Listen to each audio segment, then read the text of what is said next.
கோவை அதிமுக வேட்பாளர் சிங்கை ராமச்சந்திரன் அக்கட்சி அலுவலகத்தில் செய்தியாளர்களுக்கு பேட்டியளித்தார். அப்போது பேசிய அவர் கூறியதாவது: இந்திய வர்த்தக சபை நடத்திய நிகழ்ச்சிக்கு அனைத்து வேட்பாளர்களுக்கும் அழைப்பு விடுக்கப்பட்டிருந்தது.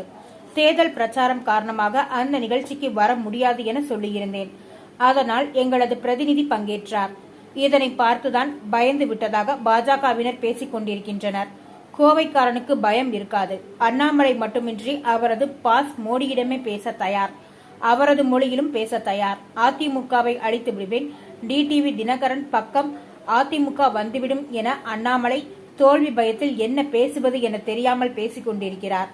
இவர்களது கூட்டணிக்கு அதிமுக வர வேண்டும் என கடைசி வரை காத்திருந்து கெஞ்சிக் கொண்டிருந்தார்கள். உங்களுக்குத்தான் கூட்டணி தேவை, எங்களுக்கு தேவையில்லை. 3 ஆண்டுகளாக அண்ணாமலை பாஜக தலைவராக உள்ளார். இந்த காலத்தில் அவர் என்ன சாதித்தார்? நிறைகுடம் எப்போதும் தழும்பாது. அண்ணாமலைக்கு நாவடக்கம் தேவை. அதிமுக 50 ஆண்டுகளில் பல திட்டங்களை மக்களுக்கு கொடுத்துள்ளது. பாஜகவிற்கு நோட்டாவுடன் தான் போட்டி நடக்கிறது. பாஜக கட்சியில் பல பிரச்சனைகள் உள்ளன. சீனியர்கள் அண்ணாமலையை மதிப்பதில்லை. ஒன் மேன் ஆர்மியாக அண்ணாமலை இருக்கிறார். அதிமுக மிகப்பெரிய இயக்கம். இதனை அழிக்க நினைப்பவர்கள் தான் அழிந்து போவார்கள். அண்ணாமலை பேச்சினால் பாஜக டெபாசிட் கூட வாங்கக்கூடாது என அதிமுக தொண்டர் வெறிகொண்டு வேலை செய்து கொண்டிருக்கிறார்கள். அண்ணாமலை பக்குவம் இல்லாமல் பேசுகிறார். பாஜகவின் அழிம்பு ஆரம்பமாகிவிட்டது. 40 தொகுதிகளிலும் போட்டியிடும் பாஜக தேர்தல் அறிக்கையை ஒரு தொகுதிக்கு மட்டுமே வெளியிட்டுள்ளது. 100 வாக்குறுதிகளை 500 நாட்களில் நிறைவேற்றுவார்களாம். 3500 நாட்களாக ஆட்சியில் இருந்த பாஜக அரசு ஏன் செய்யவில்லை? 3 ஆண்டுகளாக தலைவராக உள்ள அண்ணாமலை கோவைக்கு இதுவரை ஒரு துரும்பை கூட கிள்ளி போட்டதில்லை. கோவைக்கு திமுகவும் எதுவும் செய்யவில்லை, பாஜகவும் எதுவும் செய்யவில்லை. அண்ணாமலைக்கு தேவை சேவை செய்வது அல்ல, எம்பி பதவிதான். கேபினட் அமைச்சர் பதவி கிடைக்கும் என பாஜகவினர் கூறுகிறார்கள். அதற்கு முதலில் மோடி அரசு அமைக்க வேண்டும். தொழில்துறையினர் ஜிஎஸ்டியினால் பாதிக்கப்பட்டுள்ளனர். தகரடப்பா உடன் வந்த அண்ணாமலை ஹெலிகாப்டரில் தேனிக்கு பிரச்சாரம் செய்ய செல்ல காசு எங்கிருந்து வந்தது? அண்ணாமலை பொய் மேல் பொய் சொல்கிறார்.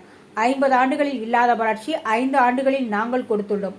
கோவையில் திமுக பாஜக பயத்தில் உள்ளது. பிரதமர் மோடி, நிர்மலா சீதாராமன் என யாரை கூப்பிட்டு வந்தாலும் அதிமுக தான் ஜெயிக்கும்.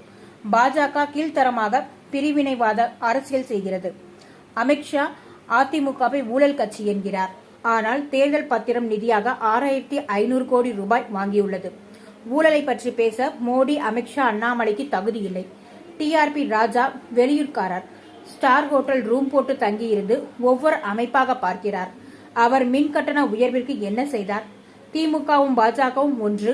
எம்ஜிஆர், ஜெயலலிதா பெரிய தலைவர்கள் என மோடி சொல்வது என்ன?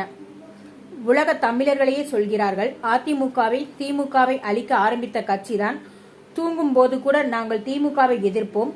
சோசியல் மீடியாவில் இருந்தால் மட்டும் ஜெயிக்க முடியாது, களத்தில் இருக்க வேண்டும். பாஜகவும் அண்ணாமலையும் நாங்கள் ஒரு பொருட்டாக மதிக்கவில்லை. அண்ணாமலைக்கு பதில் சொல்வது அதிமுக தலைவர்களின் வேலை அல்ல என தெரிவித்தார்.